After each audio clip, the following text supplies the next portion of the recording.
नमस्कार. जयम विशेष मध्ये मी तेजल नागरे तुम्हा सर्वांचं स्वागत करते. यवतमाळ वाशिम लोकसभा मतदारसंघामध्ये उमेदवारीमधून महायुतीमध्ये शीतयुद्ध सुरू असल्याचं चित्र दिसतंय. एका बाजूला या मतदारसंघाच्या विद्यमान खासदार भावना गवळी यांनी मैं मेरी झांसी नहीं दूंगी असं म्हणत आपला दावा ठामपणे सांगितला, तर दुसऱ्या बाजूने आमदार संजय राठोड यांना उमेदवारी देण्यासाठी शिवसेना प्रयत्न करत असल्याचंही ऐकायला मिळतंय. महायुतीने केलेल्या सर्वेमध्ये आगामी लोकसभा निवडणुकांसाठी भावना गवळी यांची बाजू कमकुवत असल्याचं समजतंय. त्यामुळे आता भाजपा सुद्धा या जागेवर दावा सांगताय. तर दादा गटही यामध्ये आता मागे नाहीये. दादा गटाचे इंद्रनील नाईक यांनी महायुतीच्या झालेल्या मेळाव्यामध्ये यवतमाळ वाशिमची जागा ही बंजारा समाजासाठी सोडा असं वक्तव्य करत थेट गवळी यांना आव्हान दिले. त्यामुळे काय घडतंय यवतमाळ वाशिम मतदारसंघात आणि काय घडू शकतं पाहूयात आजच्या जयम विशेष मध्ये. आगामी लोकसभा निवडणुकांच्या घोषणांसाठी अवघे काही दिवसच शिल्लक आहेत. लोकसभेसाठी राजकीय पक्षांनी मोर्चे बांधणी सुरू केलेली आहे. आगामी लोकसभा निवडणुकांमध्ये तिसरी बार मोदी सरकार म्हणत भाजपाने तर रणशिंग फुंकलेलं आहे, तर महाराष्ट्रात सुद्धा शिवसेना, राष्ट्रवादी आणि भाजपाच्या महायुतीने 45 जागांचं लक्ष्य निश्चित केलेलं आहे. यासाठीच महायुतीच्या संकल्प मेळाव्यांचं आयोजन केलं जात आहे. जिल्हा स्तरांवर हे मेळावे होत आहेत, जेणेकरून तीनही पक्षांचे सर्व कार्यकर्ते, पक्षादेश पाळणारे जे कार्यकर्ते आहेत ते सगळे एका स्तरावर येतील आणि त्यांच्यामधले मतभेद विसरून लोकसभेसाठी काम करतील. त्या माध्यमातून आगामी लोकसभा निवडणुकांमध्ये महायुतीचा उमेदवार निवडून आणण्याचा संकल्प आहे. त्याच पार्श्वभूमीवर आयोजित मेळाव्यामध्ये शिवसेना खासदार भावना गवळी यांनी आपल्या पक्षातील नेत्यांना लक्ष्य केल्याचे दिसून आलं. भावना गवळी या विद्यमान खासदार असून यवतमाळ वाशिम लोकसभेसाठी निवडणूक लढणारच असल्याचं त्यांनी थेट महायुतीच्याच मेळाव्यामधून जाहीरपणे सांगितलं. तसेच महायुतीने जर दुसरा उमेदवार दिला तर त्याला विरोध करणार असल्याचे संकेतही त्यांनी दिलेत. या मतदारसंघातून महायुतीच्या भावना गवळी यांच्याऐवजी पालकमंत्री संजय राठोड यांना उमेदवारी दिली जाण्याची शक्यताची चर्चा होतीये. दरम्यान यावर भाष्य करत असताना भावना गवळी यांनी मैं मेरी झांसी नहीं दूंगी असं ठामपणे म्हणत लढाईसाठी तलवार उंचावल्याचं पाहायला मिळालं. आणि जर लोकसभेची जागा संजय राठोड यांनी घेतली तर त्यांची विधानसभेची जागा मी घेईल असंही त्यांनी सांगितलं. पाहूयात या मेळाव्यामध्ये त्या नक्की काय म्हणाल्या होत्या. सामाजिक विषय या ठिकाणी आपण मांडला. मी असा सामाजिक विषय काही बोलणार नाही, पण एक रात्र या ठिकाणी सांगू इच्छिते. असं काही सांगण्याची मला या सभेमध्ये गरज नाही आहे किंवा मी बोलू पण नाही, पण जेव्हा विषय निघतो त्यावेळेला सांगावं असं वाटतं की मेरी झांसी नहीं दूंगी. मला काही शंका नाही, माझ्या मनात काही किंतु परंतु नाही. आणि संजय भाऊ, तुम्ही जर लोकसभा घेतली तर विधानसभा तुमची मी घेणार.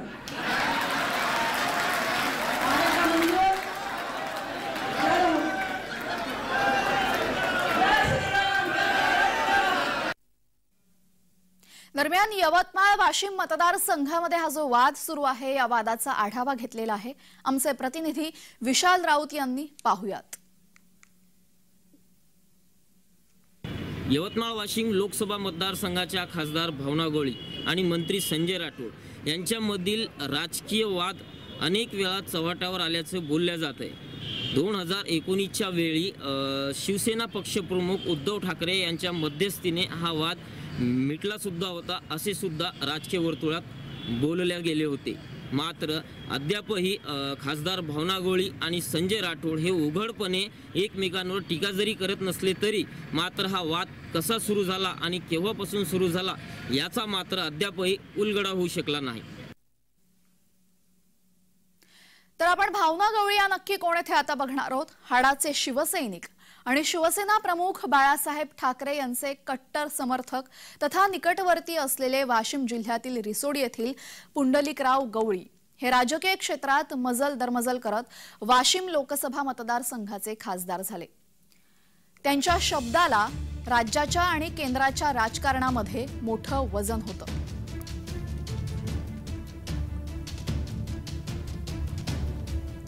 त्यांचं अकाली निधन झालं तर भावना गवळी यांनी त्यांचा वसा चालवण्याचा निर्णय घेतला.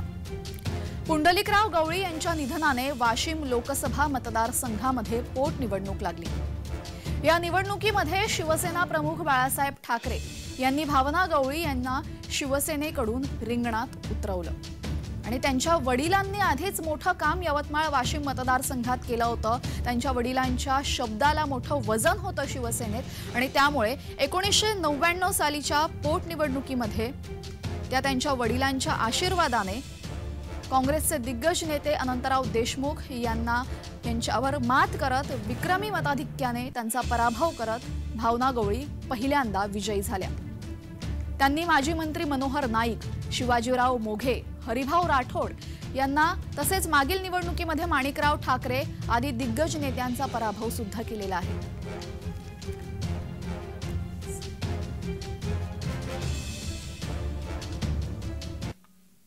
तर अशा भावना गवळी यांच्या संदर्भातला अधिकचा तपशील आपण पाहूयात। वाशिम इथं त्यांचा जन्म झाला आणि MA पर्यंतचं शिक्षणही त्यांनी वाशिम इथंच घेतलं। माजी खासदार पुंडलिकराव गवळी यांच्या त्या कन्या। पुंडलिकरावांच्या अकाली निधनानंतर भावना गवळी यांचा पोटनिवडणूक जिंकत राजकारणात प्रवेश।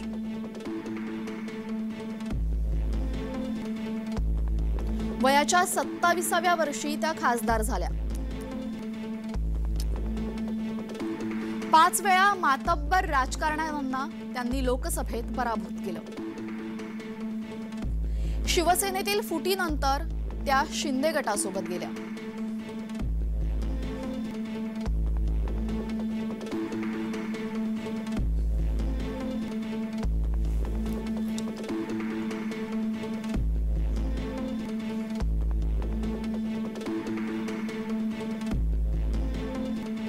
तर भावना गवळी यांचं राजकारणात असलेलं वजन आणि त्यांची आतापर्यंतची राजकीय कारकीर्द आणि या आधारावर त्यांचं पुढे काय होऊ शकतं लोकसभेसाठी सांगतायत राजकीय विश्लेषक। पाहूयात।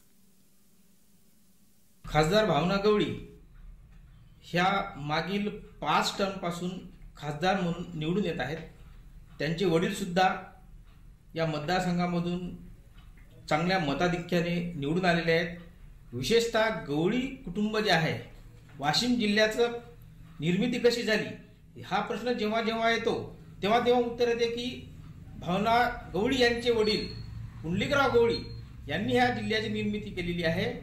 त्यावेळी बाळासाहेब ठाकरे आपल्या वाशिम जिल्ह्यामध्ये आले होते। बाळासाहेब ठाकरेंनी आपला वाशिम जिल्हा अस्तित्वात आलेला नसताना सुद्धा तुम्ही आजपासून वाशिम जिल्हा लिहायला सुरुवात करा अशी त्यांनी ज्यावेळी घोषणा केली त्यावेळेसपासून गवळी कुटुंबावरचं प्रेम हे युवा वर्गामध्ये जास्तीत जास्त बघायला मिळालेलं आहे। वाशिम जिल्ह्याचे शिल्पकार खासदार स्वर्गीय पुंडलिकराव गवळी यांच्या कन्या भावनाताई या मागील 5 टर्मपासून यवतमाळ वाशिम लोकसभा मतदारसंघाचे प्रतिनिधित्व करीत आहे। विशेष म्हणजे भावनाताईचं प्रचंड जनसंपर्क, मतदारसंघात केलेली विकास कामं, विशेषतः महिलांसाठी केलेले विशेष कार्य, ते महिला बचत गट असो, अंगणवाडी असो, दिशा असो, महिलांसाठी असं भरीव कार्य केल्यामुळे आणि त्या युवा असल्यामुळे युवा वर्गाचा सुद्धा त्यांच्या एक प्रकारचा म्हणजे प्रतिसाद आहे।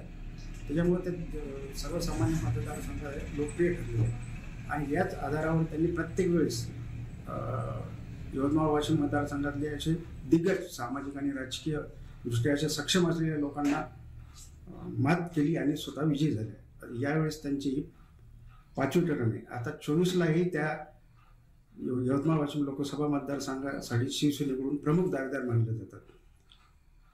तसं पाहिलं तर हा पूर्वीचा काँग्रेसचा बालेकिल्ला राहिलेला आहे। मात्र पुंडलिकराव गवळी यांनी त्या काळात बांधलेली शिवसेनेची बांधणी झालेली त्या बळावर काँग्रेसकडून हा मतदारसंघ म्हणजे एक प्रकारे ओढून घेतला आणि तेव्हापासून त्यांचं या मतदारसंघावर प्रभुत्व आहे। म्हणजे गवळी घराण्यातला सोडून इथलं म्हणजे लोकसभेचं राजकीय वर्तुळ हे पूर्ण होत नाही असा एकंदरीत सध्याचा राजकीय प्रवास आहे त्या घराण्याचा। दरम्यान भावना गवळी यांच्या ऐवजी आता संजय राठोड यांचं नाव पुढे येत आहे लोकसभा मतदारसंघात। तर हे संजय राठोड नक्की कोण आहेत पाहूयात। आमदार म्हणून त्यांची सलग चौथी टर्म सुरू आहे.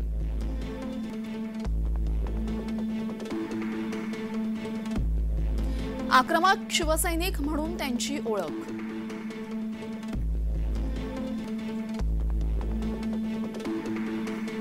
यवतमाळच्या राजकारणात मजबूत पकड आणि बंजारा समाजाचे ते प्रतिनिधित्व करतात.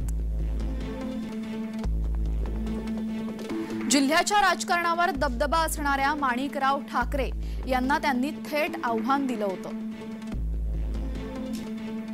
आणि 2004 मध्ये तत्कालीन गृहराज्यमंत्री असलेल्या माणिकराव ठाकरेंचा पराभव करत ते पहिल्यांदा विधानसभेत निवडून आले.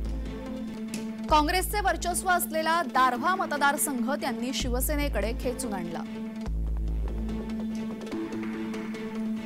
पूजा चव्हाण आत्महत्या प्रकरणात ते मोठ्या वादात सापडले.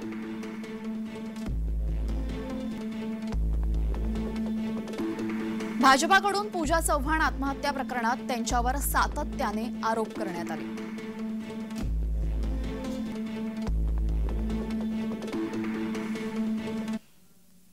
दरम्यान संजय राठोड यांचे राजकीय वर्चस्व आणि त्यांच्या कारकिर्दीचं विश्लेषण ऐकूयात. यवतमाळ जिल्ह्याचे तत्कालीन जिल्हा प्रमुख असलेले सध्याचे मंत्री वाशिम जिल्ह्याचे पालकमंत्री संजय राठोड यांनी शिवसेनेची तिथे एक प्रकारे म्हणजे असे स्ट्रॉंग बांधणी केली. त्या भरोशावर सातत्याने त्या दिग्रस मतदारसंघाचं नेतृत्व करीत आहे. विशेषतः बंजारा बहुल भाग असलेला यवतमाळ जिल्हा आणि बंजारा समाजाचे दैवत असलेले पोहरागड याचं त्यांनी त्यांच्या राजकीय कारकिर्दीचा त्या विकास म्हणजे पोहरादेवीचा विकास करण्यासाठी भरीव कार्य केलेले. त्यामुळे त्यांच्यासोबत बंजारा समाज हा जुळलेला आहे. सांगायचं झालं तर आता बंजारा समाजातील एक नाईक घराणं मोठं समजलं जाते. त्या घराण्याच्या पॅरेलल म्हणजे बरोबरी संजय राठोड यांची लोकप्रियता आजच्या घडीला आलेली आहे. तसं पाहता यवतमाळ वाशिम लोकसभा मतदारसंघाची चर्चा आहे त्यांच्या नावाची, परंतु त्यांनी अद्यापर्यंत कुठेही उघड असे भाष्य केले नाही की मी दावेदार आहे म्हणून. परंतु हा कदाचित विरोधकांचाही दोन गटात किंवा या भावना गोळी आणि यांच्यात फूट पाडण्याचा किंवा थोडेसे विचुष्ट आणण्याचाही एक प्रकार पगार असावा असाही राजकीय प्रवाह आहे. त्याच्यामुळे संजय राठोड यांची भूमिका अद्याप तरी लोकसभेसाठी स्पष्ट झाली नाही. भविष्यात हळूहळू आता जसं पुढं राजकारण जाईल, निवडणुका जवळ येत असताना त्यांची भूमिका स्पष्ट होईल. त्यानंतर सर्व काही सांगते. यवतमाळ वाशिम या लोकसभा मतदारसंघामध्ये 2019 साली शिवसेना आणि भाजपा युतीकडून भावना गवळी यांना उमेदवारी देण्यात आली आणि त्या विजयी सुद्धा झाल्या. या मतदारसंघाच्या खासदार म्हणून त्या 5व्यांदा निवडून आल्या.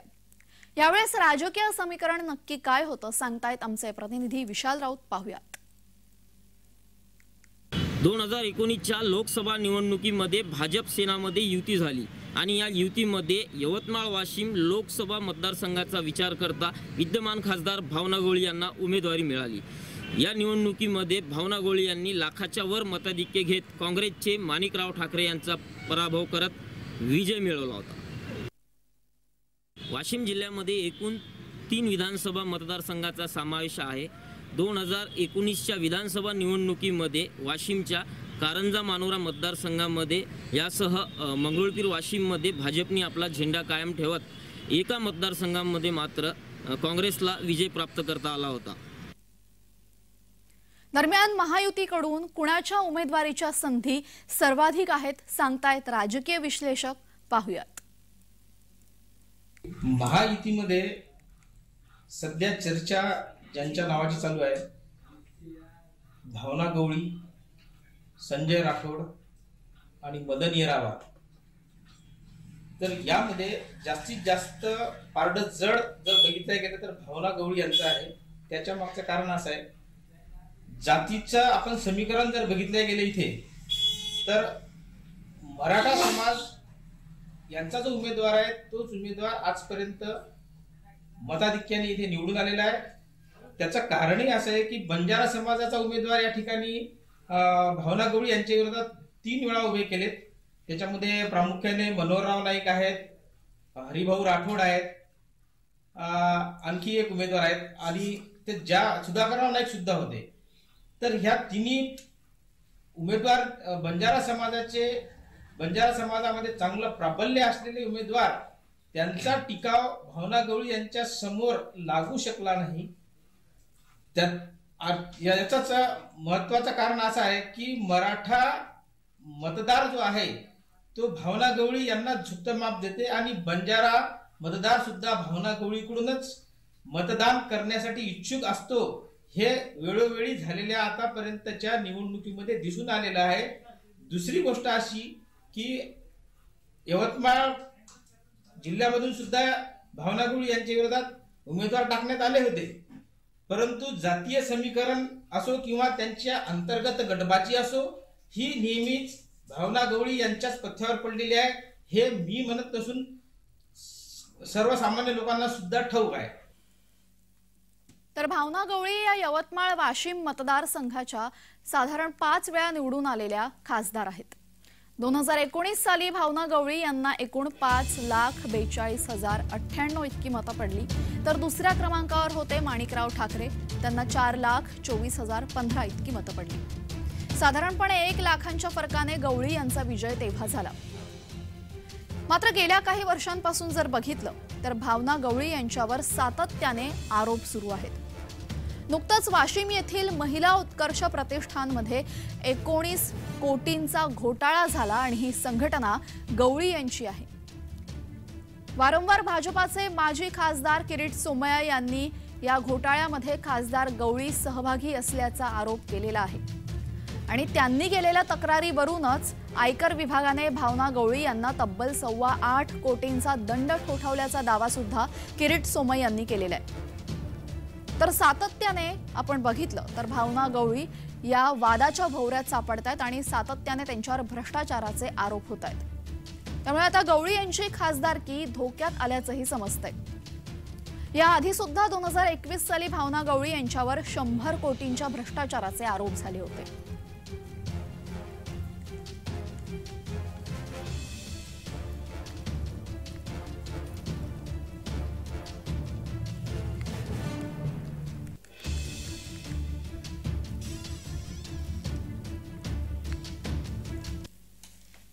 तर यवतमाळ वाशिम लोकसभा मतदारसंघात आता भाजपा सुद्धा दावेदारी सांगते. त्यामुळे महायुतीमध्ये शिंदे गटाच्या वाट्याला हा मतदारसंघ न आल्यास भावना गवळी यांचं तिकीट कापलं जाऊ शकतं. महायुतीने केलेल्या सर्वेक्षणामध्ये गवळी यांची बाजू कमकुवत असल्याचं सांगण्यात आलं आणि असं बोललंही जाते.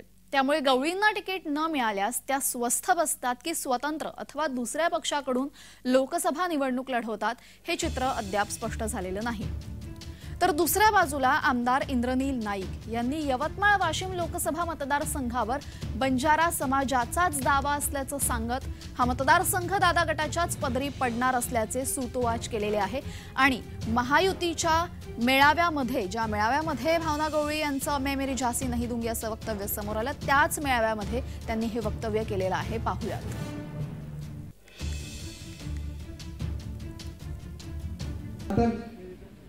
2019ची लोकसभा झाली आणि आता 2024ची लागणार.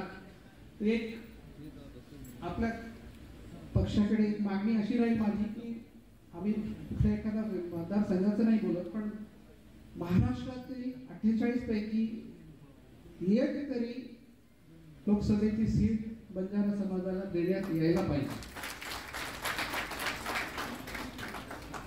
आणि आपल्या मतदारसंघाचा जर विचार केला तर जे पक्ष ठरवेल त्याचं काम आम्ही यापूर्वी केलेलं आहे, आताही करणार आहे आणि पुढेही करत राहील.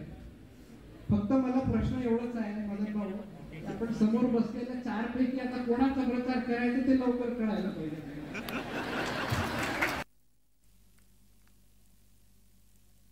तर गेल्या 5 टर्मपासून भावना गवळी यवतमाळ वाशिम मतदारसंघात खासदार म्हणून निवडून येत आहेत.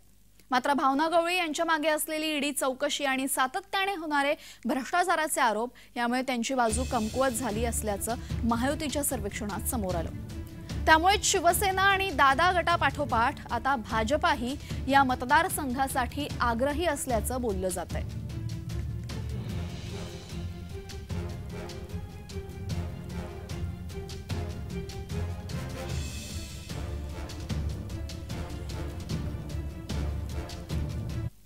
दरम्यान हा वाद निवळणार की टोकाला जाणार?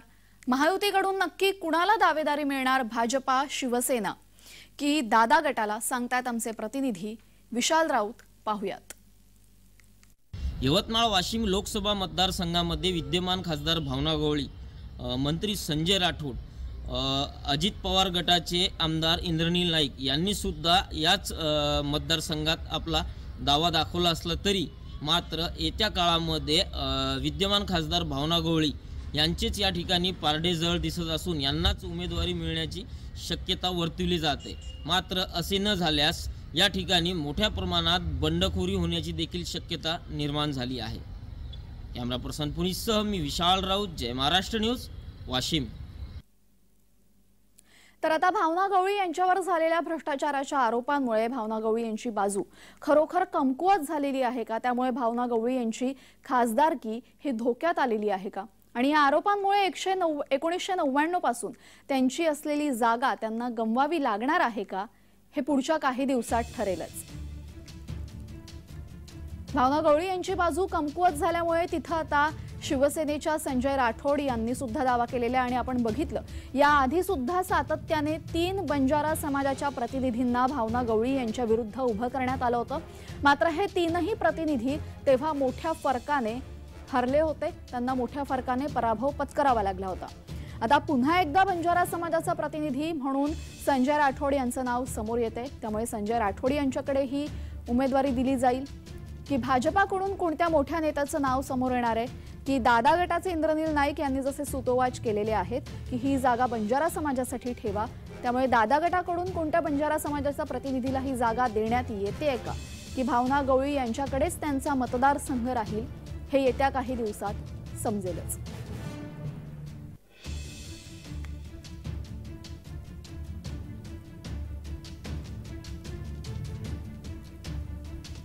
महायुतीच्या सर्वेक्षणात भावना गवळी यांची बाजू कमकुवत असल्याचं समोर आलेलं आहे आणि त्यामुळेच यवतमाळ वाशिम मतदारसंघावर भाजपाही दावा करतोय, दादा गटही दावा करतोय आणि शिवसेनेच्या बंजारा समाजाचे प्रतिनिधी संजय राठोड यांचंही नाव समोर आलेलं आहे. दरम्यान संजय राठोड यांनी या संदर्भात कोणतंही वक्तव्य केलं नसलं तरीही महायुतीचा झालेला मेळावा आणि त्या मेळाव्यामध्ये भावना गवळी यांनी केलेलं वक्तव्य हे त्यासाठी सूचक ठरतंय.